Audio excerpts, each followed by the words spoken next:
I wanted to talk a little bit about The Source, which is the company that you created for actors, artists, people who want to get better at expressing in general.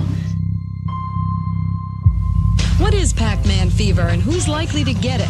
One of them, a math, physics, biology major from RPI, Keith Rainier, who has scored over 2 million points with a single Pac-Man.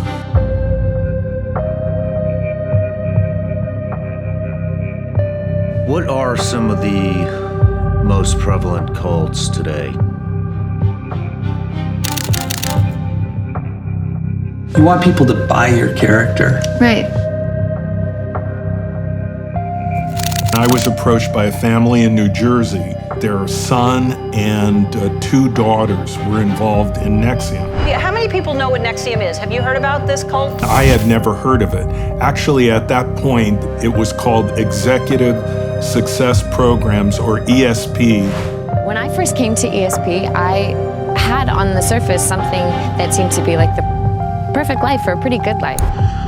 And a part of me is kind of freaked out about accepting this.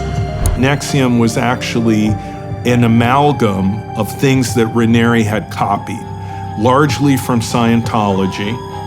He copied much of what they teach. Dweller H.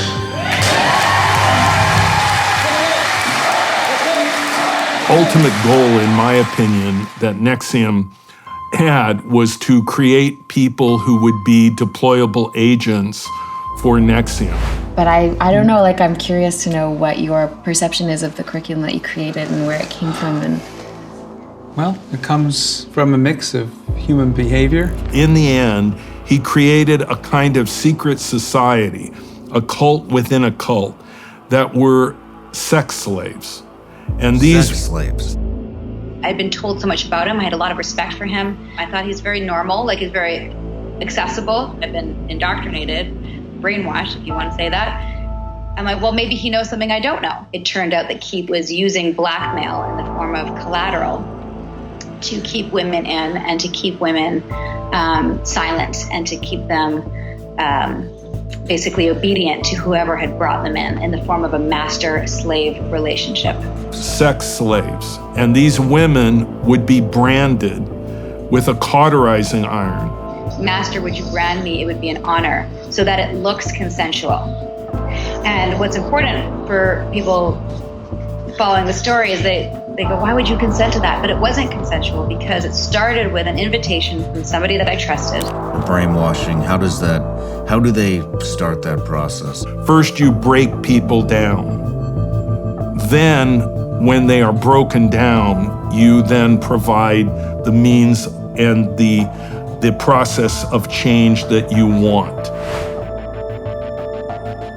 Me and my wife went to this restaurant. There was just a weird vibe. And was it called the Yellow Deli? Yes. Yeah, that's the 12 tribes.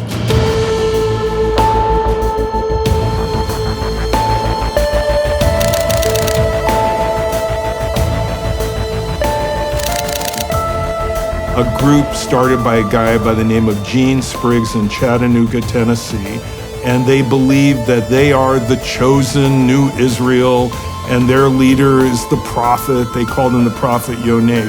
Well, Gene Spriggs died rich. We are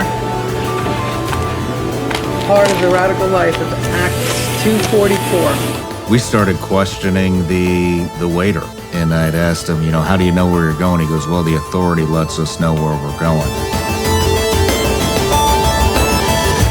And look, I feel great sympathy for the people that, in my mind, are trapped within that group, because you have to realize the children were born into that group. There's a whole generation that was raised in 12 tribes.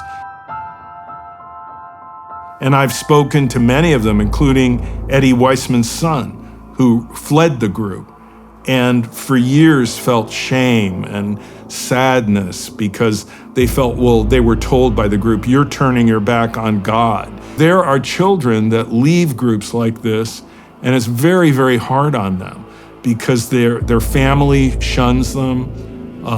They don't know people outside of the group.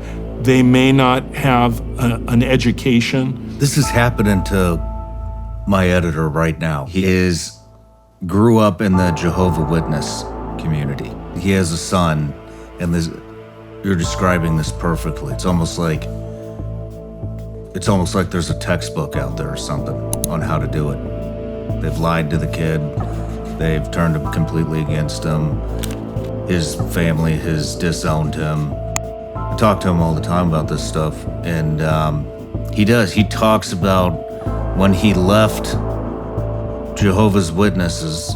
He still says it. He's like, it's like I'm still trying to learn how to live like he's a normal life. So many of us are separated from our families.